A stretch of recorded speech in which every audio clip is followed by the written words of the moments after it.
My brothers and sisters, the world is moving, progressing, changing. But the deen of Allah remains the same. The rules and regulations, the do's and don'ts will never ever change. Remember that. So when Allah Almighty has prohibited something, just because the whole globe might be engaged in it, it does not make it right. It doesn't. And if the whole globe is not interested in praying, it does not make it such that we are now allowed not to pray because everyone is not doing it. No, you remain steadfast. When Islam started, it started with a small number. And one day, it will go back to that small number of people, subhanallah. In the interim, there will be masses who will enter the fold. May Allah keep us steadfast on the deen. Say Ameen. May Allah keep our children on the deen. May Allah bless all of us. May Allah protect us from the weird inclinations of the dunya today. And may Allah Almighty protect those who are inclined towards that which is transgression against Allah, not to act upon those. And my brother, I repeat once again, and my sister, if you're inclined towards whatever it may be that is displeasing to Allah, and you abstain from acting upon the inclination, then remember, Allah will reward you for that.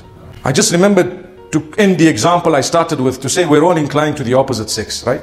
Most of us have just gotten married once. Am I right or wrong? Right?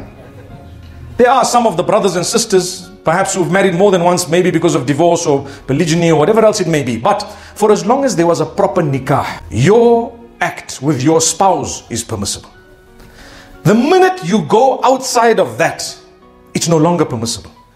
If you've fallen into it, number one, seek the forgiveness of Allah and acknowledge that you are wrong. Tell yourself, I was wrong. What I did is wrong. Oh Allah, I'm at your mercy, forgive me. Then you are still within the mercy of Allah. But the minute you try to justify and say, no, it's okay, it's fine. I've heard some weird justifications, really weird. I don't want to mention them here because some of the youngsters might start getting confused, or they might say, hey, it's a lacquer loophole, But there's some weird things people come up with. It's shaitan. Just admit you are wrong and tell Allah, Allah, forgive me. I want to be strong. Let me not do this again. There are some people from amongst us who have never married, whatever the reasons are. Boys and girls, men and women. And they grow older and they haven't been married.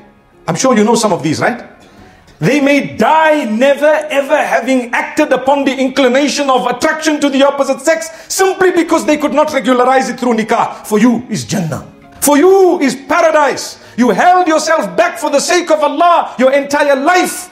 Whatever the reason was, Allah knows it.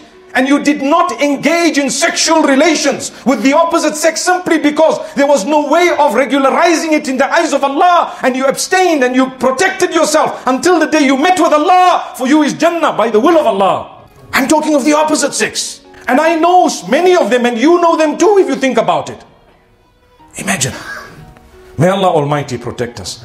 If that is a natural inclination that you protected yourself from acting upon because you could not regularize it within the pleasure of Allah, imagine if there is an unnatural inclination and you protected yourself from acting upon it for the pleasure of Allah, you will also get a similar reward.